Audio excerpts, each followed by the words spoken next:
அருட்பெருஞ்சோதி அருட்பெருஞ்சோதி தனிப்பெரும் கருணை அருட்பெருஞ்சோதி. எல்லா உயிர்களும் இன்புற்று வாழ்க, வள்ளல் மலரடி வாழ்க வாழ்க, கொல்லா விரதம் குவளை எல்லாம் ஓங்குக, நல்லோர் நினைத்த நலம் பெறுக, நன்றி நினைத்தெல்லோரும் வாழ்க இசைந்து. உலக மக்களே, அறிவார்ந்த அன்பர்களே, ஆண்மநேய ஒருமைப்பாடுடைய அன்பர்களே, வல்லப்பமான மக்களிய திருவுட்பாவில் அருட்பெருஞ்சோதி ஆண்டவருடைய திருவிளையாடலை பற்றி பார்த்து கொண்டிருக்கிறோம். அருட்பெருஞ்சோதி ஆண்டவருடைய திருவிளையாடல் 1823 ஆண்டு தொடங்கி 1874 ஆண்டு இரவு 12 மணி வரைக்கும், அதாவது 30/1/1874 இரவு 12 மணி வரைக்கும் அருட்பெருஞ்சோதி ஆண்டவருடைய திருவிளையாடல் தொடர்கிறது. அருட்பெருஞ்சோதி ஆண்டவருடைய திருவிளையாடல் இந்த பிரபஞ்சத்திலே பல யுகங்களிலே, அதாவது 4 யுகங்களில், கிரேத யுகம், திரேத யுகம், துவார யுகம், கலியுகம், 4 யுகங்களிலுமே எத்தனையோ திருவிளையாடல்கள் நடந்து கொண்டிருந்தன. கலியுகத்தினுடைய கடைசி திருவிளையாடல், கலியுகம் 1900 ஆண்டு முடிவடைந்து விட்டது. அப்போ கலியுகத்தினுடைய கடைசி திருவிளையாடல் தனது மகனை, தான் பெற்ற செல்வ பிள்ளையை ஒரு தாயின் வழியாக இந்த மண்ணுலகே வருவிக்க செய்தது. காரணம், இந்த 4 யுகங்களிலுமே சமயங்களோ மதங்களோ மார்க்கங்களும் பெருகிவிட்டன. அதனுடைய ஆயுள் காலம் முடியும் போது உலக மக்களுக்கு ஒரு ஆன்மீக வேண்டும், ஒரு ஆன்மீக பாதை வேண்டும் என்பதற்காக சுத்த சன்மார்க்கத்தை நிறுவி அதை தன் மகன் கையில் ஒப்படைப்பதற்காக தனது மகனை ஒரு தாயின் வழியாக இந்த மண்ணுலகே வருவிக்க செய்தார். 1823 ஆண்டு இந்த திருவிளையாடல் தொடங்குகிறது. நமது பிள்ளை பெருமானவர்கள் ஒரு தாயின் கருவறையிலே இருக்கும்போது இறைவன் எப்படியெல்லாம் திருவிளையாடல் செய்தார் என்பதை பார்க்க போகிறோம். ஒரு தாயின் கருவறையிலே இருக்கும்போது கருவறை இருட்டாக இருக்கிறது என்று நினைக்கும் போது அருட்பெருஞ்சோதி ஆண்டவர் அங்கே தன் மகனுக்கு ஒளிகாட்டி மகிழ்விக்க செய்கிறார். குழந்தை மகிழ்ந்து கொண்டிருக்கிறது. நமது குழந்தை இறைவன் பசி என்று நினைக்கும் பொழுது அருட்பெருஞ்சோதி ஆண்டவர் அங்கே அருளமுதம் கொடுக்கிறார். கருவறையிலே இவ்வளவு திருவிளையாடல் நடந்து கொண்டிருக்கிறது என்பதை இங்கே பதிவு செய்ய நான் கடமைப்பட்டிருக்கிறேன். மக்களிடம் யாரும் சொல்லவில்லை, அதனால் மக்களுக்கு தெரியாது. அதன் பிறகு உடம்பு புழுக்கமாக இருக்கிறது என்று நினைக்கும் போது தன் மகன் துன்பப்படுகிறானே என்று சொல்லி அமுத காற்று வீசுகிறார், தென்றல் வீசுகிறார். இந்த நிலைகளெல்லாம் மாறி 10 மாதம் கழித்து தனது மகனை இந்த மண்ணுலகை வருவிக்க செய்து அங்கே மகனுக்கு ஆசீர்வாதம் செய்கிறார். அப்போ விண்ணில் இருக்கின்ற பிரம்மன் திருமால் முதலிய வானவர்கள் எல்லாம் வந்து வாழ்த்துகிறார்கள். அதை திருவருட்பாவிலே பாடல்களை நமக்கு பிள்ளை பெருமானவர்கள் அருளி இருக்கிறார்கள், யாரும் மறுக்க முடியாது. இந்த காலகட்டங்களில் வருவிக்க உற்ற பிறகு 5வது மாத குழந்தையிலே இருக்கும்போது, வருவிக்க உற்ற 5 மாதங்கள் கழித்த பிறகு அங்கே பின்னலூர் என்ற இடத்திலே ராமலிங்கேஸ்வரர் கோயிலிலே அவருக்கு பெயர் வைக்கிறார்கள். ராமலிங்கம் என்று பெயர் வைக்கிறார்கள். உலகிலே குல வழக்கப்படி, அவருடைய குல வழக்கப்படி அந்த கோயிலே, ராமலிங்கேஸ்வரர் கோயிலே ராமலிங்கம் என்று பெயர் வைக்கிறார்கள். அதன் பிறகு 5 மாதம் கழித்து தில்லையிலே திருவிழாவிற்கு எடுத்து செல்லுகிறார்கள் நமது பிள்ளை பெருமானவர்களை. நமது குழந்தை இறைவன் அவர்களோடு சென்று கொண்டிருக்கிறார். அங்கே தில்லையிலே சிதம்பர ரகசியம் காட்டியது. தில்லை திளைத்திடையே திரை தூக்க தரிசித்த போது வேய்வகை மேல் காட்டாதே எந்தனக்கே வெளியாய் காட்டிய மெய்புறமாம் மெய்ப்பொருளே என்று சொல்லுவார். வெட்ட வெளியாக காட்டியது, அதான் சிதம்பர ரகசியம். சிதம்பரம் என்பது ஊர் பெயர் அல்ல. சிதம்பரம் என்பது சிவஞான சுத்த வெளியில் இருக்கின்ற அருட்பெருஞ்சோதி. சிதம்பரம் என்பது அருட்பெருஞ்சோதி என்று பொருள். அப்போ அங்கே வெட்ட வெளியாக காட்டிவிட்டு மறைந்து விடுகிறார். அதன் பிறகு தன் மகனுக்கு எந்த விதமான அருளையும் கொடுக்கவில்லை, காட்சியும் கொடுக்கவில்லை. நமது பிள்ளை பெருமானவர்கள் 1ஆம் ஆண்டிலிருந்து 8 ஆண்டுகள் வரையிலும் தான் யார் என்று தெரியாத நிலையில் இருந்து கொண்டிருக்கிறார்கள். நமது வள்ளல் பெருமானை பற்றி பேசும்போது அவர் குறிப்பிடும் போது வயதை பற்றியே சொல்லக்கூடாது. அவர் ஒவ்வொரு யுகத்திலேயும் இருந்தவர், இறைவனால் இறைவனாகவே வருவிக்க உற்றவர். அவர் ஒரு தெய்வ மகன், இறைவனுடைய மகன், செல்வ பிள்ளை. அப்போ அந்த நிலையில் இருக்கும்போது 8 ஆண்டுகள் வரைக்கும் எந்த விதமான அருளையும் வாங்க முடியவில்லை இறைவனிடம். அப்போ இறைவனும் திருவிளையாடல் செய்யவில்லை. 1ஆம் ஆண்டிலிருந்து 8 ஆண்டுகளுக்குள் 51 ஆண்டுகள் திருவிளையாடல் நடக்கிறது. இந்த 51 ஆண்டுகளை 8 பிரிக்கிறார் அருட்பெருஞ்சோதி ஆண்டவர். 6 8 48. கடைசி அந்த 3 வருடம் தான் இறைவன் ஆகினது, இறைவனோட 2 கலந்தது, எல்லா நிகழ்ச்சிகளும் நடக்கும். அதான் கிளைமேக்ஸ். திருவிளையாடலுடைய கிளைமேக்ஸா தான் அந்த 3 வருஷம். இப்போ 1ஆம் ஆண்டிலிருந்து 8 ஆண்டுகளுக்குள் எந்த விதமான நிகழ்வு நடக்கவில்லை. அப்போ இவர் மனம் ஒரு நிலையில் இல்லை. மனம் ஒரு நிலையில் இல்லை. அப்போ மனம் அலைபாய்கிறது. 9வது ஆண்டிலே இறைவன் வந்து தன் மகனை ஆட்கொள்ளுகிறார். ஆண்டாறு 3 ஆண்டில் ஆட்கொண்ட அருள்கடலே என்று கூறுவார். ஆரோடு 3வது ஆண்டிலே முன்னம் ஆட்கொண்ட இறைவனே என்று கூறுவார். அப்போ இறைவன் வந்து திருவிளையாடல் செய்து 9வது ஆண்டில் ஆட்கொண்டதை வல்லற்பெருமான் திருவருட்பாவிலே நமக்கு அருளி இருக்கிறார்கள். 9வது ஆண்டில் ஆட்கொண்ட பிறகு இவர் இறைவனால் வருவிக்க உற்றவன் என்ற நிலை தெரிந்து விடுகிறது. அப்போ அவருக்கு எப்படி இருக்கும்? ஆனந்தமாக இருந்து கொண்டிருந்தார். ஆனால் மறைப்பு நிலை ஏற்படுத்தி விட்டார் அருட்பெருஞ்சோதி ஆண்டவர். மறைப்பு நிலை என்பது இதற்கு முன்னால் இருந்த யுகங்களில் இருந்த நிலைகள், பிரபஞ்சத்தினுடைய உண்மைகள், இதெல்லாம் தன் மகனுக்கு மறைப்பை காட்டிவிட்டார். மறைப்பு நிலையை கொடுக்கிறார். வேறு எதுவும் அவருக்கு ஞாபகமே வராது. ஒன்னே ஒண்ணுதான், ஒன்லி ஒன். அவர் வந்து ஆட்கொண்டது மட்டும்தான் அவருக்கு தெரியும். எனது மகன் என்னால் வருவிக்க விட்டவன் என்ற நிலை மட்டும் தெரிவித்துவிட்டு, மகனே உனக்கு முன்பருவம் பின்பருவம் காட்டி அருள் செய்வேன் என்று சொல்லி புன்னகையோடு மறைந்து விடுகிறார். திருவுட்பாவிலே பாடல் உண்டு. அப்போ புன்னகையோடு மறந்து போகிறார். இறைவன் மறைஞ்சிறார். இவர் மனம் ஒரு நிலையில் இல்லை. அப்போ இறைவனிடம் முறையீடு செய்கிறார். வருவிக்கவுற்று 9வது ஆண்டிலிருந்து 12 ஆண்டுகளுக்குள் அந்த 3 ஆண்டுகளில் உருவானதுதான் திருவருள் முறையீடு 1ஆம் திருமுறை பதிகம் 6. அதிலிருந்து தான் இறைவனுடைய திருவிளையாடலை தொடர்ச்சியா நம்ம பார்த்துக்கிட்டு இருக்கோம். இன்னைக்கு 51வது பாடல். இறைவனுடைய திருவிளையாடலுடைய பதிவு 51. திருவருள் முறையீடிலே என்ன சொல்றாரு? இறைவனை பார்த்தார் இல்லையா? அப்போ சமயங்களும் மதங்களும் மார்க்கங்களும் சிவபெருமானை எப்படி உருவகப்படுத்தின நல்லா கவனிக்கணும். அப்போ அருட்பெருஞ்சோதி ஆண்டவர் யாருன்னு வல்லற்பெருமானுக்கு தெரியாது. சுத்த சன்மார்க்கத்தை பற்றியும் தெரியாது. மறைப்பு நிலையில் இருக்கிறார். தந்தை அருட்பெருஞ்சாண்டவர் மகனை மறைப்பு நிலையில் வைத்துக் கொண்டிருக்கிறார். அப்போ ஒண்ணுமே தெரியாத நிலையில் இவர் திருவருள் முறையீடு செய்கிறார். இந்த பிரபஞ்சம் தோன்றிய காலத்திலிருந்தே சிவபெருமானை எப்படியெல்லாம் உருவகப்படுத்தினார்கள், எப்படியெல்லாம் பெயர் சொல்லி அழைத்துக் கொண்டிருந்தார்கள், எப்படி நாமங்களை உச்சரித்துக் கொண்டிருந்தார்கள் என்பதை நமது பிள்ளைப்பெருமான் அவர்களும் நமது குழந்தை இறைவன் பிள்ளைப்பெருமான் அவர்களும் கூறிக்கொண்டிருக்கிறார். அதை நம்ம பார்க்க போறோம். திருவருள் முறையீடு 1ஆம் திருமுறை பதிகம் 6. சிற்பரமே என் சிவமே. வல்லப்பெருமான் அவர்கள் எங்கேயும் போய் யாருக்கிட்டையும் படிக்கல, யாரையும் குருவா ஏத்துக்கல. நல்லா புரிஞ்சுக்கணும். நீங்க எந்த குருகிட்ட போய் படிக்கல, எந்த குருகுலத்திலையும் போய் படிக்கல. அதை முதல்ல நீங்க மனசுல வச்சுக்கணும். இப்ப சொல்றாரு, அவர் மனதில் இருந்து உதயமாகிறது. சிற்பரமே என் சிவமே, திருவருள் சீர் மிகுந்த கற்பகமே, உன்னை சார்ந்தோருக்கு அளிக்கும் நின் கைவழக்கம் அற்பமன்று. கைவழக்கம் அற்பமன்று, பல அண்டங்களில் அடங்காத ஒன்று. அது மட்டுமல்ல, நற்பல ஞானிகள் வாசகத்தால் கண்டு நாடினேனே. நல்லா தெரிஞ்சுக்கணும். இது வந்து திருவருள் முறையீடு. தந்தையிடம் அவருக்கு தந்தையும் தெரியும், ஆனால் நிலைகள் தெரியாது. அப்போ முறையீடு செய்கிறார். எப்படி? மெஞ்ஞானமுடைய இறைவனே, என் சிவமே, திருவருள் சீர் மிகுந்த கற்பகமே, எல்லா அருள்களையும் கொண்டு புகழோடும் விளங்கிக் கொண்டிருக்கின்ற எனது இறைவனே, உன்னை சார்ந்தோருக்கு அளிக்கும், உன்னை வணங்கக்கூடியவர்களுக்கு நீ அளிக்கக்கூடிய அருள் இருக்கிறதே, அந்த கைவண்ணம், அந்த அருளுடைய தன்மை எப்படிப்பட்டது? அற்பமானது அல்ல, பல அண்டங்களை விட சிறந்தது, பல அண்டங்களை விட உயர்ந்தது. அப்படிப்பட்ட அருள் வழக்கம் கொண்ட இறைவன் நீ. இதை நான் எப்படி தெரிந்து கொண்டேன் என்றால், ஞானிகள் கூறிய வாசகத்தினால், ஞானிகள் கூறிய சொல்லால் நான் தெரிந்து கொண்டேன். அப்படிப்பட்ட அருளை கொண்டவன் நீ. என்னை ஆட்கொண்டு விட்டு மறைந்து விட்டாயே, விரைவில் வந்து எனக்கு அருள்வாயாக என்று கூறுகிறார். எவ்வளவு அற்புதமான முறையீடுன்னு நீங்க தெரிஞ்சுக்கணும், புரிஞ்சுக்கணும். எல்லாரும் உன்னை எப்படி சொல்றாங்க, அப்படி அருள் வல்லமை படைத்த இறைவன் சொல்றாங்க. இதை ஞானிகள் மூலமா நான் தெரிஞ்சுக்கிட்டேன். ஞானிகள் சொன்ன உண்மைகளினால், சொற்களினால், வாசகத்தினால் நானும் தெரிந்து கொண்டேன்.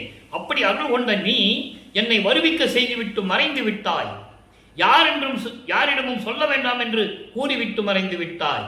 நான் யாரிடமும் சொல்ல முடியவில்லை, எங்கேயும் போக முடியவில்லை, விரைவில் வந்து எனக்கு அருள்வாயாக என்று சொல்லி முறையீடு செய்கிறார். அப்போ வல்லப்பெருமான் அவர்கள் 9வது ஆண்டிலிருந்து 12 ஆண்டுகளுக்குள் கடந்து விட்டார்.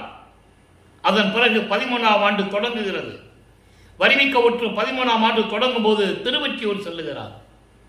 நல்ல கவனிச்சுக்கிட்டே வரணும். திருவொற்றியூரிலே சென்று நற்றுணை விளக்கம் என்ற பதிகத்திலே நமக்கு பாடலை அருளி இருக்கிறார்கள். இன்று 10வது பாடலை நாம் பார்க்க போகிறோம்.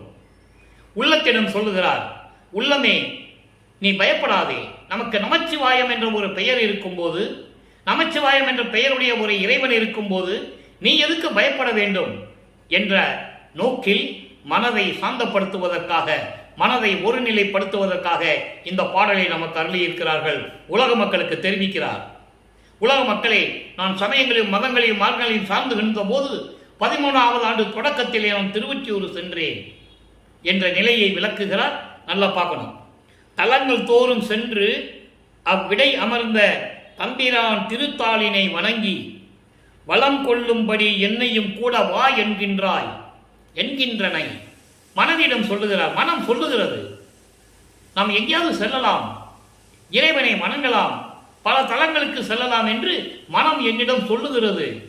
மனம் சொல்லுகிறது, வா என்கின்றனை, வாழி என் நெஞ்சே, நெஞ்சமே அமைதியாயிரு, நீ வாழ வேண்டும், நீ வாழ்க நெஞ்சே, மனமே நீ இருன்னு சொல்லிட்டு அடுத்து சொல்றாரு, இளங்கள், இளங்கள்னா இல்லங்கள், வீடு தோறும், இல்லங்கள் தோறும், இளங்கள் தோறும் இறந்திடும் அவனே என்னையும் உன்னையும் ஈர்க்குவன், அதற்கு நலம் கொள்ளும் துணை யாது எனில் கேட்டிடில். அப்படி நீ கேட்டீங்கன்னா நமச்சிவாயம் கான், நாம் பெரும் துணையே. இது அவர் சொல்லிதான் ஆகணும். காலத்தின் கட்டாயம், இறைவனுடைய கட்டளை. சமயங்களிலும் மதங்களிலும் மார்க்கங்களிலும் மகனை இருக்க செய்து அதன் பிறகு அதன் நிலைகளை மக்களுக்கு விலக்கி சொல்ல வேண்டும். அப்படி என்றால் அதில் அவர் இருக்க வைக்க வேண்டும். அதான் லாஜிக்கு. நல்லா நீங்க புரிஞ்சுக்கணும். அதான் கான்செப்ட். சுத்த சன்மார்க்கத்துடைய கான்செப்டே அதான். தன் மகனை அங்கே இருக்க வைக்கணும், அப்புறம் அதை பொய்ன்னு சொல்லணும். அது எப்படி பொய் சொல்றன்றதை நம்ம அடுத்த பாடலை பார்க்கிறோம். ஏன் இந்த சமயங்களும் மதங்களும் உருவாச்சு, இதெல்லாம் மக்களுக்கு ஏன் தேவையில்லைன்னு சொல்றாரு. சுத்த சன்மார்க்கத்துக்கு வரும்போது அது தேவையில்லைன்னு ஏன் சொல்றாரு அப்படின்றத நம்ம பார்க்க போறோம். இப்போ இந்த பாடலுடைய விளக்கம் பாருங்க. மனம் சொல்லுது அவர்கிட்ட, இந்த தலத்தில், இந்த மாநிலத்தில், அதாவது இந்த மண்ணுலகில் இருக்கின்ற சிவத்தலத்துகளெல்லாம் சென்று காலை வாகனம் கொண்ட இறைவனை ஒவ்வொரு கோயிலும் போய் நாம் வணங்க வேண்டும், நீ என்னோட வா என்று என்னை அழைக்கிறாய் மனமே. மனதை சொல்லுகிறார், உள்ளத்தை சொல்லுகிறார். மனதில் இருக்கிறதை உலக மக்களுக்கு தெரிவிக்கிறார். அதான் பொருள். எல்லா கோயிலுக்கும் போய் நாம் வணங்க வேண்டும். எப்படி என்றால், அங்கே இருக்கின்ற இறைவன் யாருன்னா, வீடு வீடா போய் பிச்சை எடுத்த இறைவன், வீடு வீடா போய் பிச்சை எடுத்து சாப்பிட்ட இறைவன். அவன் இருக்கும்போது நமக்கு என்ன கவலை? நம்ம போன கோயிலுக்கு போன அவனை எங்க பார்க்கறது? அவன் தான் வீடு வீடா போய் பிச்சை எடுத்துட்டு இருக்கிறானே. அப்போ என்னையும் உன்னையும் அவன் சேர்த்து கொள்ளுவான், தள்ளிவிட மாட்டான். மனமே நீ பொறு, நீ அமைதியா இரு அப்படின்னு மனதை சாந்தப்படுத்துகிறார். அப்போ அந்த இறைவன் நமச்சிவாயம் இருக்கும்போது நமக்கு என்ன கவலை? நமச்சிவாயம் தான் நமக்கு துணை என்று சொல்லி இந்த பாடலை அருளி இருக்கிறார்கள். மக்களே, நல்லா நீங்க புரிஞ்சுக்கணும். அவர் இருந்தது உண்மை. சமயங்களிலும் மதங்களிலும் மார்க்கங்களில் ஈடுபட்டு கொண்டு, திருநூறு பூசிக்கொண்டு, உத்தராஜ கோட்டை போட்டுக்கிட்டு, கடுக்கான் போட்டுக்கிட்டு, எல்லா மந்திரங்களையும் சொல்லி அவர் வழிபட்டது உண்மை. அப்ப அதெல்லாம் வேண்டான்னு சொன்னார்ல, அதுவும் உண்மைன்னு நீங்க ஏத்துக்கணும். அதான் சுத்த சன்மார்க்கம். அதை நம்ம போக போக பார்க்க போறோம். அதுக்காக தான் ஒவ்வொரு பாடலையும் அதனுடைய விளக்கத்தையும், இறைவன் எப்படியெல்லாம் திருவிளையாடல் செய்கிறான் என்பதையும் உங்களுக்கு புரிய வைக்க வேண்டும் என்பதற்காகத்தான் இந்த வள்ளலார் ஊழியன் வள்ளற்பெருமான் கொடுத்த விளக்கத்தை உங்களுக்கு நான் சொல்லிக் கொண்டிருக்கிறேன். இதுதான் உண்மை, இதுதான் சத்தியம். இப்போ 2 திருமுறை முடிஞ்சிருச்சு. 2 திருமுறை முடிஞ்சிருச்சு. அப்போ வரிவிக்க ஒற்று 2 8 முடிஞ்சிருச்சு. 2 16 16 ஆண்டுகள் வரைக்கும் வல்லப்பெருமானவர்கள் இறைவனை சமயங்களிலும் மதங்களிலும் மார்க்கங்களில் கூறியபடி வழிபட்டு கொண்டு வேண்டிக் கொண்டு இருக்கிறார். நல்லா புரிஞ்சுக்கணும். அப்போ இதெல்லாம் நிலைகள் மாறும்போது எப்படியெல்லாம் சொல்றாருன்னு நம்ம பார்க்க போறோம். இப்போ 3ஆம் திருமுறைக்கு போறோம். 3ஆம் திருமுறை போகும்போது வல்லப்பெருமானவர்கள் 3வது எட்டில் இருந்து கொண்டிருக்கிறார். மூன்றாவது எட்டு என்பது வருவிக்கவுற்று 24 ஆண்டுகளுக்குள், வருவிக்கவுற்று 24 ஆண்டுகளுக்குள் இருக்கும்போது திருவொற்றியூரிலே என்ன நடக்குது? திருவிழா வியப்பு. திருவிழா வியப்பு என்பது இறைவன் தியாகராஜ பெருமான் பவனி வரும்போது இவருடைய மனம் எப்படி இருந்தது, எந்த நிலையில் இருந்தது. 10வது பாடல் நல்ல கவனிக்கணும். 10வது பாடல் சூழப்படையார் இறைவனை உருவகப்படுத்துகிறார். எப்படிப்பட்ட இறைவன்? சூழப்படையார், பூதங்கள் சுற்றும் படையார், துதிப்பவர்த்தம் சீலப்பதியார், திருவொற்றி துகளும் தியாகராஜ பெருமானார். எப்படி சொல்லிட்டார் பார்த்தீங்களா? அதாவது சூழாயுதத்தை கொண்டுள்ளவர், ஐம்பூதங்களை அடக்கி ஆளக்கூடிய இறைவன், வணங்குகின்றவர்களுக்கு அருளை கொடுக்கக்கூடிய இறைவன், அவன் திருவொற்றியூரில் இருக்கின்ற தியாகராஜ பெருமானார். இதை சொல்லிதான் ஆகணும். அவர் சமயங்களும் மதங்களும் மார்க்கங்களும் சூழ்ந்த இந்த காலகட்டத்தில் சொல்லிதான் ஆகணும். சுத்த சன்மார்க்கத்தை வரும்போது சொல்றதை நம்ம பார்க்க போறோம், அது வேற. அப்போ இப்படிப்பட்ட இறைவன் நீலக்கலத்தார், நீலம் கழுத்து உடைய இறைவன். அதாவது தேவர்களுக்காக பார்க்கடலை கடந்து அமுதத்தை உருவாக்கும் போது, அமுதம் கிடைக்கும் போது பாம்பு விஷத்தை கக்கிருச்சு. அதை என்ன செய்யணும்னு தெரியாம தேவர்கள் முடிச்சுட்டு இருக்காங்க. அப்ப சிவபெருமான் அந்த விஷம் கலந்த அந்த அமுதத்தை உண்டு கழுத்திலே நிறுத்தி கொண்டவர். அதனால கழுத்து நீல நிறமா மாறிடுச்சு. அப்போ நீலகண்டர் என்று சொல்லுவார். அதான் நீல கலத்தார் என்று சொல்லுகிறார். அப்படிப்பட்ட இறைவன் திருபவனி நேர்ந்தார் என்றார். அங்க ஊர் மக்கள்லாம் சொன்னாங்க, தியாகராஜ பெருமான் பவனி வருகிறாரே அப்படின்னு சொன்னாங்க. அப்படி சொன்ன உடனே அதை பார்ப்பதற்காக நான் புறப்படுவதற்கு முன்னால் சால பசித்தவர் போல் மனம் தாவி அவர் முன் சென்றதுவே. நான் ஏன் பாடலை சொல்லி விளக்கம் சொல்றேன்னா, உண்மையை நீங்க புரிஞ்சுக்கணும். புராணங்களிலும் காவியங்களிலும் ஆன்மீக சொற்பொழிவாற்றுகிறவர் மற்ற திருவிளையாடலை பற்றி சொல்லும்போது அவங்களால பாடலாம் சொல்ல முடியாது. சும்மா கதையா சொல்லுவாங்க, அதில் போர்வையா சொல்லுவாங்க, சில கற்பனைகளை சொல்லுவாங்க, சில ஜோக்கை சொல்லி மக்களிடம் கை தட்டிட்டு போயிடுவாங்க.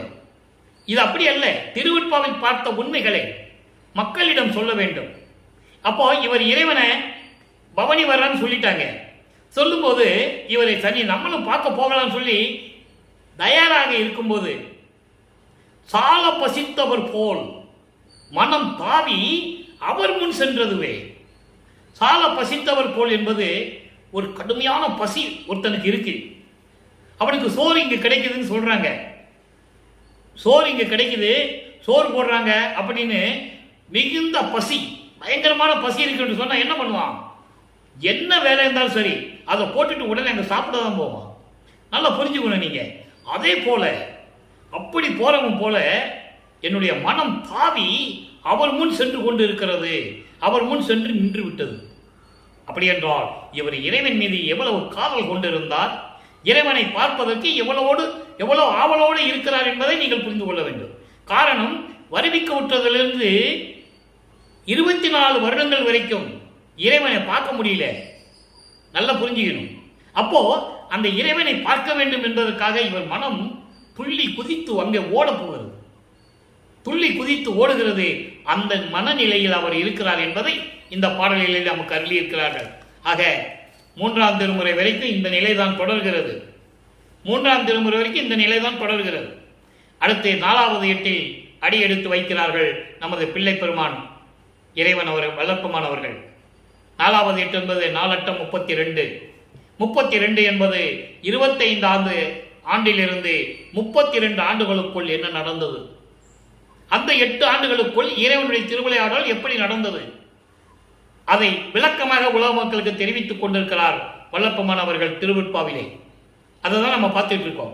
இப்ப 4வது எட்டுல நமது பிள்ளை பெருமானவர்கள் இருக்கிறார்கள். 4×32.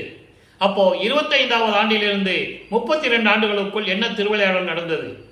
முக்கியமானது தினமும் சொல்லிதான் ஆக வேண்டும், காலத்தின் கட்டாயம். 27வது ஆண்டில் வருவிக்கவுற்று 27வது ஆண்டில் தனக்கோடி அம்மையாருக்கு தாலி கட்டி அந்த அம்மையாருக்கு மோட்ச வீட்டை காட்டி விமோசனம் தருகிறார். திருவெட்பாவிலே பாடல் உண்டு. அந்த பாடல் வரும்போது உங்களுக்கு முழுமையா விளக்க வரும். திருவிளையாடலை மட்டும் நான் சொல்றேன். அப்போ அது முடிந்த பிறகு 33வது ஆண்டில் அடியெடுத்து வைக்கும்போது சமயங்களையும் மதங்களையும் மார்க்கங்களையும் விட்டு விலகி வருகிறார். சுத்த சன்மார்க்கத்துக்குள்ள போறாரு. அப்பவும் சுத்த சன்மார்க்கத்தை அருப்பஞ்சோதி ஆற்றிலிருந்து வாங்கல, தந்தையிடந்து வாங்கல, ஆனா உள்ள போறாரு. அப்போ இங்கிருந்து போறதுக்கும் விட்டு வெளியே வர்றதுக்கும் உள்ள போறதுக்கும் இடையில உருவானதுதான் அன்பு மாலை. அன்பு மாலை, அருட்பிரகாச மாலை. மீதியெல்லாம் நம்ம பார்த்துட்டோம். பிரசாத மாலையை பார்த்தோம், அபராத மன்னிப்பு மாலையை பார்த்தோம், அதிசய மாலையை பார்த்தோம். பிரசாத மாலை தான் ரொம்ப முக்கியமானதை பார்த்தோம். திருநூறு தேவையில்லை என்பதை இறைவன் தன் மகனுக்கு கூறிய திருவிளையாடலை 3வது திருமுறையிலே 3வது பதிகத்திலே 4ஆம் திருமுறையிலே பிரசாத மாலையில நம்ம பார்த்துட்டோம். அப்போ உடம்பெல்லாம் திருநீர் பூசி விட்டிருந்தவர் அதுக்கப்புறம் ஏன் பூசலை என்ற விளக்கத்தை இப்போ சுத்த சன்மார்க்கத்து வந்த பிறகு பார்க்க போறோம். இப்போ அன்பு மாலை. சமயங்களையும் மதங்களையும் மார்க்கங்களையும் விட்டுட்டு உள்ள வராரு. அங்க உள்ள என்ட்ரி ஆகிறாரு சுத்த சன்மார்க்கத்துக்குள்ள. அப்போ அந்த சூழ்நிலையில இறைவனுடைய திருவிளையாடல் எப்படியெல்லாம் நடந்தது உலக மக்களுக்கு சொல்லணும். இப்ப பாருங்க, திருநெறி சேர் மெய்யடியார் திறன் ஒன்றும் அறியேன். எப்போ சமயங்களிலும் மதங்களிலும் மார்க்கங்களில் இருக்கும்போது திருநெறி சார் மெய்யடியார். திருநெறி என்பது அருள் நெறி. சமயங்களிலும் மதங்களிலும் மார்க்கங்களில் இருந்தது சிறுநெறி. தெளிவாக சொல்லுகிறார் பாடலிலே, எல்லா விளக்கமும் உண்டு. அப்போ இந்த திருநெறி சேர்ந்த, அதாவது அருள் நெறியை சேர்ந்த, இப்பவும் இங்க சுத்த சன்மார்க்க நெறின்னு அவர் சொல்லல, பின்னால சொல்லுவாரு. இங்க திருநெறின்னு சொல்லுவார். அருள்நெறி சேர் மெய்யடியார் திறன் ஒன்றும் அறியேன். அருள்நெறியில் இருக்கின்ற மெய்யடியார்கள், கொலையும் புலையும் தவிர்த்தவர்கள், அதான் மெய்யடியார். மாமிசம் சாப்பிட்டு இருக்கின்ற சாமியார்கள் அடியார்கள் சொல்ல முடியாது. நல்லா கவனிச்சுக்கணும் நீங்க. அப்போ அப்படிப்பட்ட மெய்யடியார்களுடைய திறமையை, அருள் திறமை ஒன்று கூட எனக்கு தெரியாது. தெளிவா சொல்றாரு, உள்ளபடி சொல்றாரு. அதை நீங்க புரிஞ்சுக்கணும்.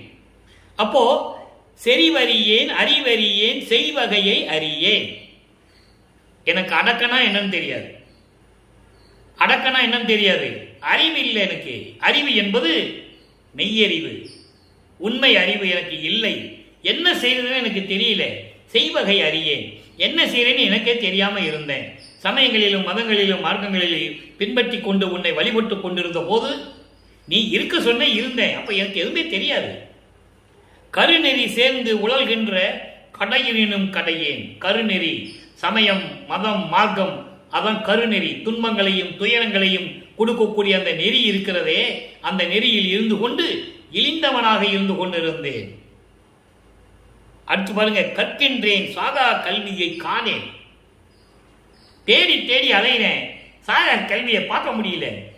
அருமையான வரி, அருமையான இடம். நீங்க பதிவை நீங்க பார்க்கணும். ஏதோ பதிவை பார்க்குறீங்க, கொஞ்சம் தயவு செஞ்சு இந்த பதிவை பாருங்க, தினமும் பாருங்க. அற்புதம் என்றவர் யார் நிலையை உங்களுக்கு பிரமிப்பா இருக்கும். வல்லற்பமான யாருன்றதை பிரமிப்பா இருக்கும். இதுவரைக்கும் வல்லற்பமான 202 ஆண்டுகளாக வருவிக்க விட்டு ஆயிடுச்சு. சுத்த சன்மார்க்க காலம் தொடங்கி 202 வருஷம் ஆயிடுச்சு. கலியுகம் முடிஞ்சு 1900 வருஷத்துல முடிஞ்சிருச்சு. ஒளியுகம் தொடங்கி 202 வருஷம் ஆச்சு. வல்லப்பமான இறைவனாகி 151 வருஷம் முடிஞ்சிருச்சு. வல்லப்பமான யார் முழுசா சொன்னது? முழுமையா அவருடைய விவரத்தை யார் சொன்னது? அதனால தினமும் பாருங்க. இப்ப பாருங்க, அந்த மாதிரி இருந்த நான் என்னென்னமோ கற்கின்றேன், ஏதோ படித்தேன், தெரிஞ்சுக்கிட்டேன். ஆனா சாகா கல்வியை பத்தி தெரிஞ்சுக்க முடியலையே, பார்க்க முடியல. அப்ப சாகா கல்வி வரணும், என்ன வரணும்? சமயங்களையும் மதங்களையும் மார்க்கங்களையும் விட்டு சுத்த சன்மார்க்கத்துக்கு வரணும். அப்பதான் சாகா கல்வி நிலை தெரியும். சாகா கல்வி நிலை காணேன், பெருநெறி சேர் மெஞ்ஞான சித்தி நிலை பெறுவான் பிதற்றுகின்றேன். நான் எப்படி அந்த சித்தி நிலைக்கு பெரு சொல்லி பிதற்றிக் கொண்டிருக்கிறேன், புலம்பிக் கொண்டிருக்கிறேன். பெருநெறி, பெருநெறி என்பது சுத்த சன்மார்க்கத்து நெறிக்குரிய நிலைகள். இப்பதான் சொல்றார், அதை பெற்றுவிட்டால் நான் சித்தி நிலை பெறுவான் என்று பிதற்றுகின்றேன். நான் எப்படியும் வாங்கிடுவேன் அப்படின்னு சொல்லி சித்தி நிலை, ஞான சித்தி நிலை, முத்தி நிலை கிடையாது. அதுக்கு விளக்கம் இருக்கு, நம்ம பின்னால பார்க்க போறோம். முத்தி நிலை என்பது கர்ம சித்தி யோக சித்தி ஓட போனவங்க. சமயங்களையும் மதங்களையும் மார்க்கங்களையும் சார்ந்து இறைவனுடைய அருளை பெற்று இறைவனுடைய பாடி பாடி பாடி முத்தி நிலைக்கு போனவங்க, கர்ம சித்தி யோக சித்தியில போனவங்க, ஞான சித்தி நிலை நான் எப்படியும் பெற்று விடுவேன் என்று புலம்பிக் கொண்டிருக்கின்றேன். அதோடு மட்டுமல்ல, அதற்குரிய பெற்றியிலே அதற்குரிய எனக்கு தகுதி இன்னும் வரவில்லையே. பெற்றி என்றால் தகுதி. அப்படி தகுதி இல்லாமல் நான் போய்விட்டேனே என்று சொல்லி இறைவன் முறையீடு செய்கிறார். அதுக்கடுத்து பாருங்க, வருநெறியில் என்னை வலிந்து ஆட்கொண்ட மணியே. இறைவனுடைய திருவிளையாடல் சொல்லிட்டாரா? இறைவன் ஆட்கொண்டது சொல்றாரா? இங்க பாருங்க, வருநெறியில். வருநெறியில் என்றால் அருள் மார்க்கம். அருள் மார்க்கம் என்றால் சுத்த சன்மார்க்கம். சுத்த சன்மார்க்கத்தில் என்னை ஆட்கொண்ட மணியே. இப்ப சுத்த சன்மார்க்கத்தில் ஆட்கொண்டது சொல்லிட்டாரு. அப்போ 33வது வயது தொடங்கும் போது, அதாவது ஆண்டு தொடங்கும் போது, இறைவனை பற்றி சொல்லும் போது ஆண்டு என்று சொல்ல வேண்டும். வருவிக்க ஓட்டாண்டு தொடங்கும் போது 32 ஆண்டு முடியுது. 33 ஆண்டு தொடங்கும் போது சுத்த சன்மார்க்கத்தில் என்னை ஆட்கொண்டார் சொல்லிட்டார். இறைவனுடைய திருவிளையாடலை சொல்லிட்டார். அப்போ வருநெறியில் அருள் மார்க்கத்தில் சுத்த சன்மார்க்க நெறியில் என்னை வலிந்து விரும்பி என்னை ஆட்கொண்ட மணியே. இதைதான் அகவல்ல சொல்வாரு. ஆன்ற சன்மார்க்கம் அணிபெற என்னைத்தான் இன்று அமுதளித்த இனிய நற்றாயே. தட்ஸ் ஆல் யுவர் ஆனர் என்று சொல்ற மாதிரி இது. அவ்வளவுதான். அப்போ ஆட்கொண்டதை சொல்லிட்டாரு. இப்ப 4ஆம் திருமுறை வரைக்கும் நம்ம பார்த்துட்டோம். இப்போ 6ஆம் திருமுறைக்கு போறோம். 5ஆம் திருமுறை வேண்டாம்னு நான் ஏற்கனவே சொல்லிட்டேன். வேண்டாம்னு சொல்றதை விட அது இப்ப நமக்கு தேவையில்லை. இறைவனுடைய திருவிளையாடல் சொல்லும் போது 5ஆம் திருமுறை தேவையில்லை. அதான் உண்மை. அதை நீங்க புரிஞ்சுக்கணும். ஏன் 5ஆம் திருமுறை இவர் ஒதுக்குறாரு அப்படின்னு நீங்க நினைக்கக்கூடாது. 5ஆம் திருமுறையும் வேண்டும் தான், ஆனால் இறைவனுடைய திருவிளையாடலுக்கு அது தேவையில்லை. அது வல்லற்பமானவர்கள் தத்துவ தலைவர்களையும் தத்துவத்தினால் தோன்றிய தலைவர்களையும் பத தலைவர்களையும் பற்றி பாடியது. இறைவனுடைய அருளை பெற்றுக்கொண்டு முத்தியானவர்களை பற்றி பாடியது. அதை நம்ம அப்புறம் கடைசியில பார்ப்போம். இறைவனுடைய திருவிளையாடலை பேசும்போது 5ஆம் திருமுறை தேவையில்லை.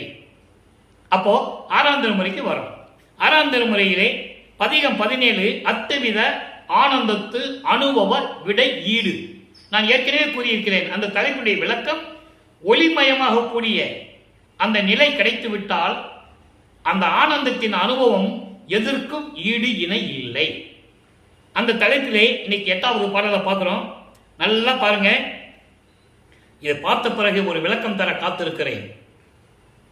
இந்த பாடலில் விளக்கம் உங்களுக்கு புரியாது, யாருக்குமே புரியாது. இறைவன் கொடுத்த விளக்கம் தனியா இருக்கு. இப்ப நம்ம சொல்ல போறோம். பாடலை மட்டும் பாருங்க. தாய் கொண்ட திருப்பொதுவில் எங்கள் குருநாதன் சன்னதி போய் வரவிடித்த தனி கர்ணப்பூவை. எங்க போறாரு? அண்டங்களை கடந்து அங்க திருச்சிற்றம்பலத்துக்கு போறாரு. அந்த விளக்கம் நான் ஏற்கனவே சொல்லியிருக்கேன். இங்க ஆள் இல்லைன்னா, வல்லற்பமான் இல்லைன்னா என்ன சொல்லுவாங்கன்னா, மேடையிலே பேசியிருக்காங்க. அவர் எங்கேயா போயிருப்பார்ப்பா, எங்கேயா போயிடுவாரு, மறைஞ்சு போயிடுவாரு, காணாம போயிடுவாருன்னு சொல்லியிருக்காங்க. அப்படி இல்லை. அதுக்குதான் இந்த பாடலை எடுத்து உங்களுக்கு நான் தந்து கொண்டு இருக்கிறேன். அங்க போயிட்டு வரவிடுத்த தனி கர்ணப்பூவை காய் கொண்டு வந்துடுமோ, பழம் கொண்டு வருமோ, கனிந்த பழம் கொண்டு வரும் கால் அதனை மதமாம் பேய் கொண்டு கவர்ந்து போய்விடுமோ, கவர்ந்து போய்விடுமோ, பிளத்திடை வீழ்ந்திடுமோ, மின்படுமோ புண்படுமோ, மின்படுமோ முன்படுமோ, பிணங்கி ஒளிந்திடுமோ, வாய்கொண்டு வென்றிடுமோ, தோற்றிடுமோ, என்னை மறந்திடுமோ, திருவுள்ளத்தின் வண்ணம் அறிந்திலேனே. தந்தையிடம் சொல்லுகிறார். ஏதாவது புரியுதா? புரியாது. இப்போ அதனுடைய விளக்கம் தருகிறேன். சுத்த சன்மார்க்க விளக்கம் எதை வச்சு அப்படி சொல்றாரு? இந்த பாட விளக்கம் சுத்த சன்மார்க்க விளக்கம் பாருங்க. மனம் சித்தம் புத்தி அகங்காரம் இந்த மனநிலையை கடக்க வேண்டும். அப்போ இதை கடக்கும் போது மதம் என்கின்ற செருக்கு இருக்கு, ஆணவம், அது தடை செய்யக்கூடாது. மனம் சித்தம் புத்தி அகங்காரத்தை கடந்து போகும்போது காமம் குரோதம் லோபம் மோகம் மதம் ஆச்சரியம் இந்த நிலைகள் இதை தடுக்கக்கூடாது. தடை போட்டா அதை கடக்க முடியாது. அந்த நிலையை சொல்லுகிறார். இறைவனுடைய திருவிளையாடலை பற்றி சொல்லுகிறார். நல்லா கவனிங்க. தனி விளக்கம் இது. பாடல் சொல்லிட்டேன், அது உங்களுக்கு புரியாது. இப்ப விளக்கம் சொல்றேன், உங்களுக்கு புரியும். தாய் உள்ளம் கொண்ட திருச்சிற்றம்பலத்திலே வீற்றிருக்கின்ற சுத்த சிவஞானையில் விழிக்கின்ற எங்க குருநாதனின் திரு சமூகத்திற்கு முன்னால் நான் போய் நின்றேன். எங்க? அங்க திருச்சிற்றம்பலத்தில் 16வது நிலையில் இருக்கின்ற கடவுள் நிலை அறிந்து அம்மையமாகதால் நிலையில் இருக்கின்ற அந்த சிவஞான வெளியில், அருட்பெருஞ்சோதி வெளியில் நான் போனேன். சமூகம் முன்னால் போய் நின்று கொண்டிருந்தேன்.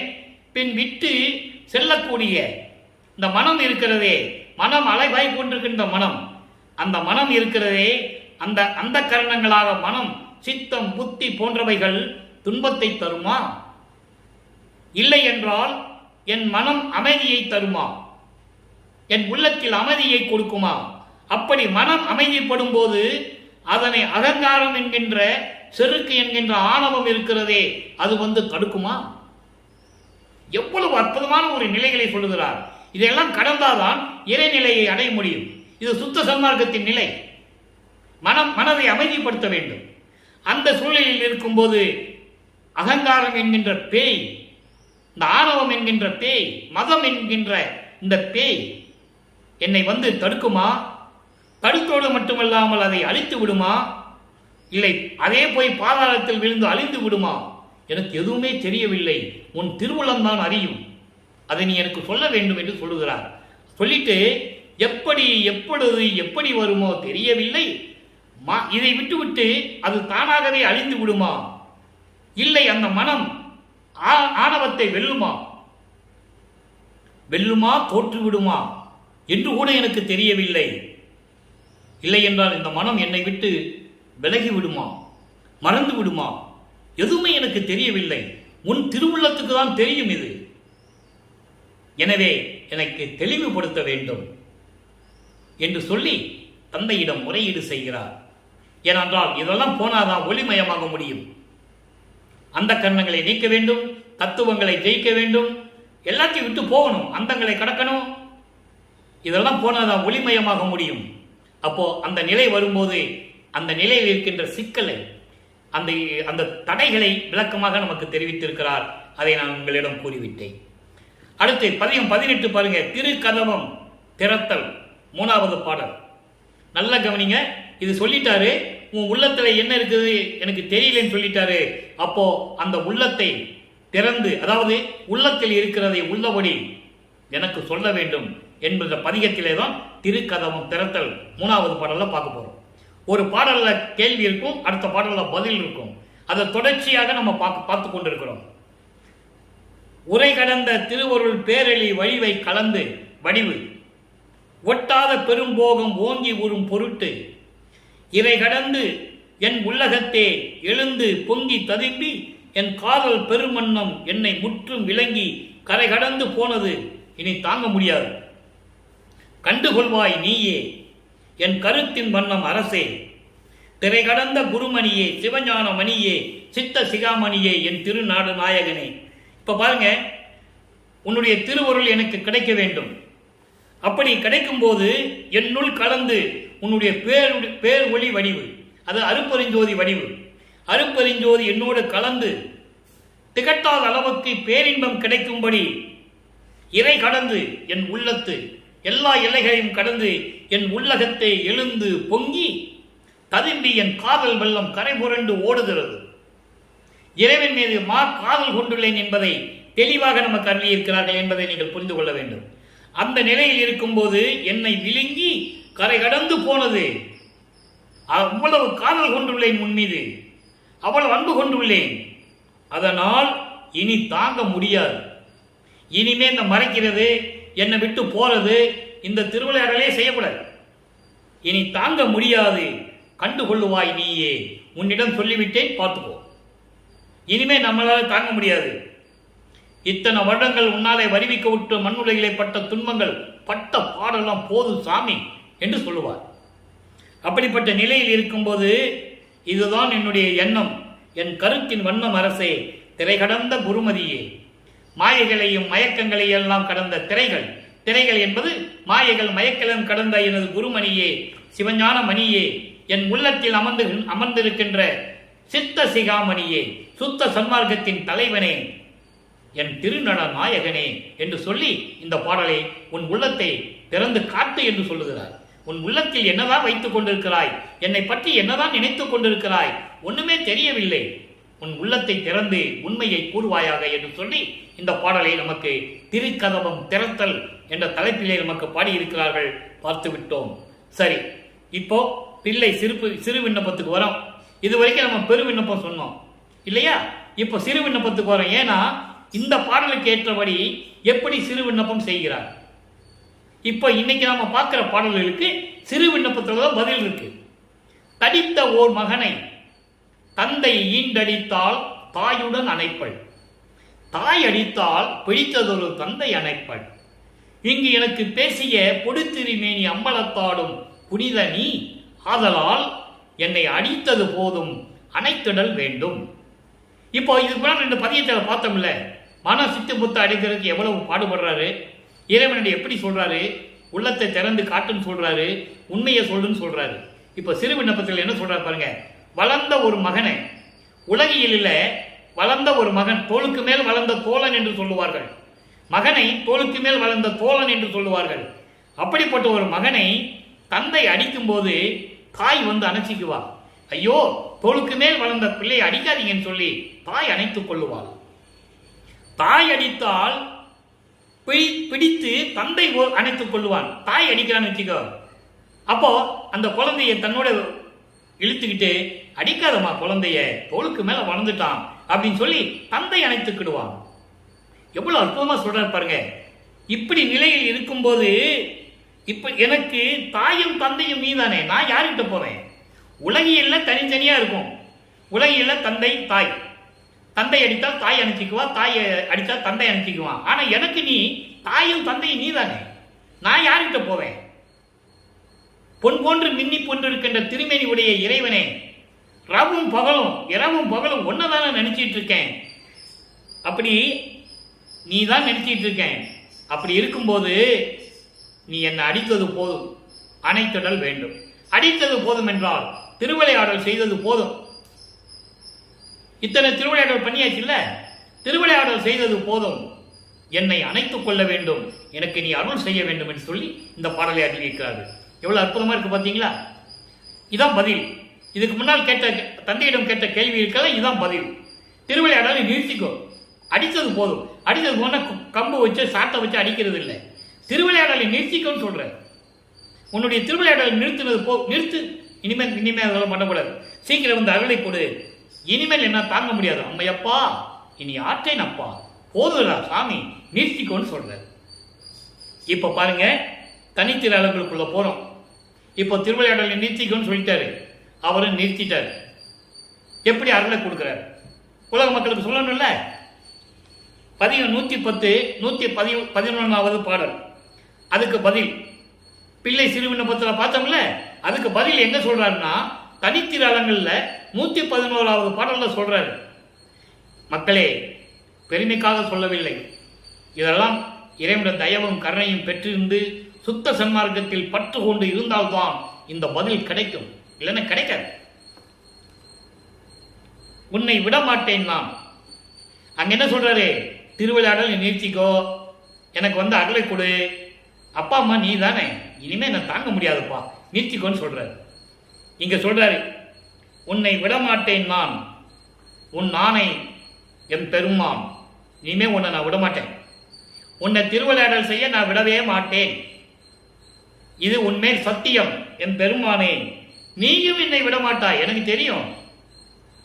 உன்னை நான் விட மாட்டேன், உன் மீது சத்தியமா சொல்லிட்டேன், நீயும் என்னை விடமாட்ட, எனக்கு தெரியும். இருவருமாய் சேர்ந்து, எப்படி சொல்றார் பாருங்க, இருவருமாய் சேர்ந்து அப்படின்னா என்ன அர்த்தம்? நீ இல்லாம நான் இருக்க மாட்டேன்னு இவர் சொல்ல, அவர் என்ன சொல்றாரு? உன்னை நான் விட்டு போக மாட்டேன்னு சொல்லுவார். அதான் அங்க சொல்லுவாரு, நான் தானானான், தான் நானானான், நானும் தானுமானோம், ஒன்றானோம். அதான் இங்க சொல்றாரு, இருவருமாய் சேர்ந்து மன்னி என்றும் வன்மையெல்லாம் அல்ல வாய்மை அருளால் உலகுக்கு உண்மை இன்பம் செய்தும் உவந்து. இந்த பிரபஞ்சத்தில் யாரும் சொன்னதில்லை. எத்தனையோ முனிவர்கள், ரிஷிகள், கோடான கோடி அறிஞர்கள் தோன்றினார்கள். நானும் இறைவனும் சேர்ந்து இந்த உலக மக்களை மகிழ்வோடு வைக்கப் போகிறோம் என்று யாரும் சொன்னதில்லை. இங்க சொல்றார், அதாவது மன்னி என்றும், மன்னி என்றால் எப்போதும் நிலையாக, எக்காலத்திலும் இந்த பிரபஞ்சத்தில் எப்பொழுதும் நிலையாக வன்மையெல்லாம் அல்ல வாய்மை அருளால், எல்லா அருள் தன்மைகளால் உண்மையான அருளால் உலகுக்கு, உலகுக்கு என்பது உலக மக்களுக்கு, உலக மக்களுக்கு உண்மை இன்பம் செய்தும் மகிழ்ந்து உவந்து நாம் இரண்டு பேரும் சேர்ந்து சுத்த சன்மார்க்கத்தில் இருந்து கொண்டிருக்கின்ற அந்த உலக மக்களை எல்லாம் நம்மளுடைய அருளால் இருவரும் சேர்ந்து சந்தோஷமாக வைத்துக் கொள்ளுவோம் என்று இறைவனிடம் சொல்லுகிறார், தந்தையிடம் சொல்லுகிறார். எவ்வளவு அற்புதமான பதில்ங்கிறத நீங்க புரிஞ்சுக்கணும். அப்போ வன்மையெல்லாம் அல்ல வாய்மையர்களால் உலகுக்கு உண்மை இன்பம், பொய்யானதில்லை, உண்மையாகவே பேரின்பத்தை கொடுப்போம், உலக மக்கள் இன்பமாக இருக்கட்டும். அதான் இங்க சொல்லுவாரே, அகத்தை கருத்து புறத்தை வெளுத்திருந்த உலக அனைவரையும் சகத்தை திருத்தி சன்மார்க்கத்தை அடைவித்திட அவரும் இகத்தை பரத்தை பெற்று மகிழ்ந்திடுவதற்கென்றே. அதான் இங்க சொல்றாரு, மகிழ்ந்திடுவதற்கென்றே.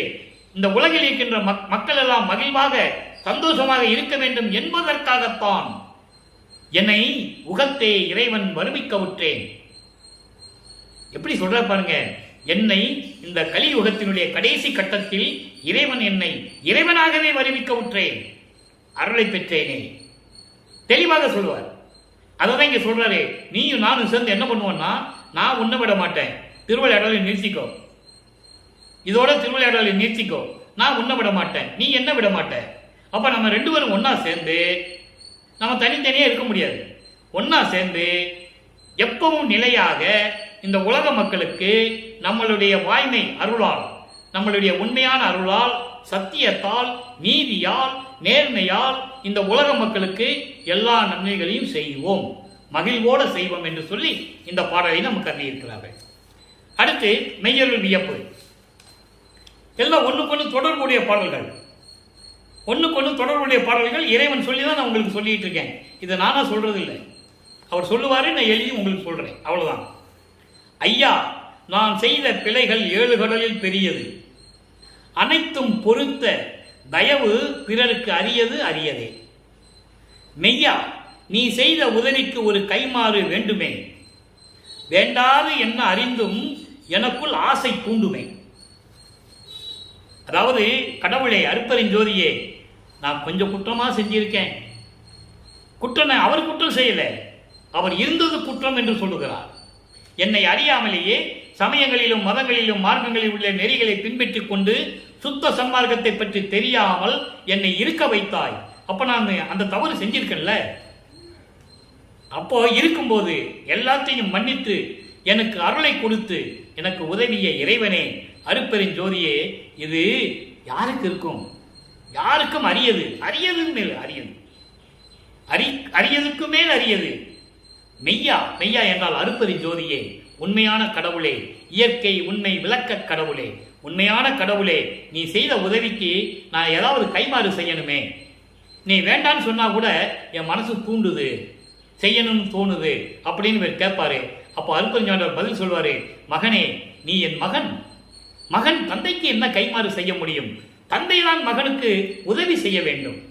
மகன் தந்தை காட்டும் உதவி என்னவென்றால், நீ இந்த பிரபஞ்சத்தை சீரும் சிறப்புமாக உலக மக்களை எல்லாம் சுத்த சன்மார்க்கத்தில் சேர்த்து சீரும் சிறப்புமாக படைத்தல், காத்தல், அழித்தல், அருளல், மறைத்தல் என்ற 5 தொழிலையும் செய்து கொண்டு பஞ்சபூதங்களை அடக்கி இந்த பிரபஞ்சத்தை சீரோடும் சிறப்புமாக வழிநடத்து, அதுவே எனக்கு போதும் என்று சொல்லுவார். அந்த பாடல் இருக்கிறது, அது தேவைப்படும் போது அந்த பாடல் நான் சொல்லுவேன். இப்போ தந்தை கேட்கிறார், மகன் தந்தையிடம் சொல்லுகிறார், கைமாறு என்ன செய்ய போறேன்னு எனக்கு தெரியலன்னு சொல்லும்போது மகன் சொன்ன தந்தைக்கு மகன் சொன்னவர், அதாவது மகனுக்கு தந்தை சொன்ன பதில் பின்னால இருக்கு, அதை நம்ம பார்க்க போறோம், பார்ப்போம். ஏன்னா அது சொல்லுவாரு, ஆக்கி அழித்தல் முதலாம் பொழில் ஓர் 5ஐயும் தேக்கி அமுதொரு நீ செய் என்றான், தூக்கி எடுத்தான், அணைத்தான், இரவாத தேகம் கொடுத்தான், அப்படியெல்லாம் சொல்லுவார். அப்போ தந்தை மகனுக்கு உதவி செய்ததை மகன் நான் என்ன கைமாறு செய்ய போகிறேன் என்று சொல்லும்போது தந்தை சொல்லுகிறார், மகனே, நீ என் மகன் அல்லவா, என் செல்வ பிள்ளை, உனக்கு செல்வ பிள்ளை என்று பெயரிட்டு நான் வளர்த்தது உனக்கு தெரியும் அல்லவா, உன்னால் சுத்த சன்மார்க்கம் மக்களுக்கு சொல்ல வேண்டும் என்பதற்காக தான் நான் வருவிக்க செய்தேன் எல்லா நிலைகளையும் நீ கடந்து வந்து விட்டாய், என் மனம் குளிர்கிறது, இந்த பிரபஞ்சத்தை நீ இயக்குவாயாக என்று சொல்லி மகனிடம் சொல்லுகிறார். அப்போ சிவ ஜோதி கடைசி விளக்கம். அதாவது ரொம்ப எளிமையான வரி, ஆனால் பிரபஞ்சத்தின் உண்மையை கூறக்கூடிய வரி. அதான் சிவ ஜோதி. சிவ ஜோதி என்பது அருட்பெருஞ்சோதி. நீங்க சிவன் சொன்ன உடனே சிவபெருமான்கிட்ட போயிடக்கூடாது. அவங்களாம் சைவ சமயத்துடைய தலைவர்கள், அவங்கள வேற அருள் அவங்களுக்கு, இதெல்லாம் வேற, அருட்பெருஞ்சோதி வேற. அப்போ 4வது பாடலை பாருங்க. ஆதி இரு இல்லா முற்ஜோதி, ஆதியும் அங்கம் இல்லாம சுயமாக தோன்றிய பலம் பெரும் கடவுள், சுயமாக தோன்றிய இறைவன், அரண் ஆதிய தம்மை அளித்த பிற்ஜோதி. அரண் என்றால் ருத்திரன், ருத்திரன் முதலியோர் என்பது பிரம்மன், திருமால், ருத்திரன், மகேஸ்வரன், சதாசிவம். இந்த 5 பேர். இந்த 5 பேரை கொடுத்தது யாரு? அருட்பெருஞ்சோதி. 5 தொழிலை கொடுத்து 5 உலகங்களை கொடுத்து நீ பிரபஞ்சத்தை இயக்குவாய் என்று சொன்னது அருட்பெருஞ்சோதி. அதங்க சொல்றாரு, அரண் ஆதியோரை அளித்த பிற்ஜோதி. பிற்ஜோதி என்றால் அதிசய கடவுள், அதிசயமான கடவுள், சுயமாக தோன்றிய கடவுள், எந்த தாயின் கருவறையில் இருந்து பிறக்காத கடவுள். அற்புதமாக சொல்வார். அதுதான் பிற்ஜோதி என்று சொல்லுகிறார். ஓதி உணர வரும் ஜோதி, சொல்லுவதற்கும் உணர்வதற்கும் எண்ணுவதற்கும் அரிய நிலையில் இருக்கின்ற அருட்பெருஞ்சோதி. எல்லா உயிர்களிலும் உள்ளும் ஒளிர்கின்ற ஜோதி, எல்லா உயிர்களின் உள்ளத்திலும் ஒளிந்து கொண்டிருக்கின்ற அருட்பெருஞ்சோதி. அப்படிப்பட்ட அருட்பெருஞ்சோதி என் உள்ளத்தில் கலந்து கொண்டார், அதனால் நான் எல்லா உயிர்களிடத்திலும் இருக்கிறேன். அதான் அதுக்கு பொருள். அதை மட்டும் நீங்க புரிஞ்சுக்கணும், மறந்துடக்கூடாது. எல்லா உயிரிடத்திலும் நிறைந்து கொண்டிருக்கிறார் அருட்பெருஞ்சோதி சொல்லிட்டாரு. அப்போ அருட்பெருஞ்சோதி இவர் கூட இருக்கிறாரு. அப்ப இவர் என்ன பண்ணணும்? எல்லா உயிர்களிடத்திலும் இருக்கணும். எல்லா உயிர்களும் என் உயிராயின, எல்லா உலகமும் என் உலகம் ஆயின. அந்த பாடலாம் உங்களுக்கு விளக்க நான் சொல்லியிருக்கேன். எல்லா ஞானமும் என் ஞானம் ஆயின, எல்லா உயிர்களும் என் உயிர் ஆயின, எல்லா போகமும் என் போகம் ஆயின. ஏன் சொன்னாரு? தன்னோடு இறைவன் இருப்பதால் இவரும் அருட்பெருஞ்சோதி ஒண்ணு. அதை நீங்க புரிஞ்சுக்கணும். அருட்பெருஞ்சோதி அவர் இவரும் ஒன்னானால்தான் நீங்க அருட்பெருஞ்சோதியை மட்டும் கும்பிடுங்க, என்ன கும்பிட வேண்டாம்னு சொன்னாரு. இதை கேள்விப்பட்டிருப்பீங்க, என்ன கும்பிடாதீங்கப்பா அருட்பெருஞ்சோதியை கும்பிடுங்கன்னு சொன்னாருன்னு எல்லாரும் சொல்லியிருப்பாங்க. அதுக்கு பொருள் இதுதான். என்னோடு இறைவன் இருப்பதால், நானும் அருட்பெருஞ்சோதி ஆண்டவராக இருப்பதால் நீங்கள் அருட்பெருஞ்சோதி சொன்னா போதும். இதுதான் பொருள். ஆக அன்பர்களே, இன்றைய அருட்பெருஞ்சாண்டவருடைய திருவிளையாடலை பார்த்துட்டோம். இன்னும் தொடரும். இன்னும் எவ்வளவோ நிகழ்வுகள் இருக்கிறது. ஒவ்வொன்றா சொல்லும் போது ஒரு பாடலுடைய முடிவை நம்ம சொல்றோம். எனவே அன்பர்களே, நீங்களும் சுத்த சன்மார்க்கத்தில் இணைந்து அருட்பெருஞ்சோதி ஆண்டவரை வணங்கி சுத்த சன்மார்க்கத்தில் இருந்து கொண்டு சமயங்களையும் மதங்களையும் மார்க்கங்களையும் சாராது, உருவ வழிபாடு இல்லாது ஜோதி வழிபாட்டை மேற்கொண்டு கொலையும் கொலையும் தவிர்த்து உயிர்களை கொலை செய்வது, மாமிச உணவுகளை உண்ணுவது, இதெல்லாம் நிறுத்திவிட வேண்டும். இதெல்லாம் விட்டுட்டு மண் அகல் விளக்கிலே தீபமேற்றி அருட்பெருஞ்சோதி அருட்பெருஞ்சோதி என்ற மகா மந்திரத்தை உச்சரித்து இறைவனை வணங்க வேண்டும். எந்த மந்திரம் சொல்ல வேண்டாம், எந்த பாட்டும் படிக்க வேண்டாம், மகா மந்திரம் மட்டும் சொல்லுங்க, அது போதும். உட்காரும் போது, எந்திரிக்கும் போது, சாப்பிடும் போது, தூங்கும் போது, வேலை செய்ய தொடங்கும் போது மகா மந்திரம் சொல்லுங்க. அதுவே பிரபஞ்சத்தை விட உயர்ந்தது என்று சொல்லுவார். எனவே அப்படி நிலையில் இருந்து கொண்டு இறைவனை வணங்கி இறைவனுடைய அருளையும் செல்வங்களையும் எல்லாம் பெற்றுக்கொண்டு இந்த வையகத்திலே நீங்கள் வாழ்வாக வாழ வேண்டும் என்று இறைவனுடைய தயவோடையும் கருணையோடையும் வாழ்த்தி இந்த வள்ளலார் ஊழியர் விடைபெறுகிறேன். மீண்டும் நாளை சந்திப்போம். அருட்பெருஞ்சோதி ஆண்டவருடைய திருவிளையாடல் தொடர்கிறது. அருட்பெருஞ்சோதி அருட்பெருஞ்சோதி, தனிப்பெரும் கருணை அருட்பெருஞ்சோதி.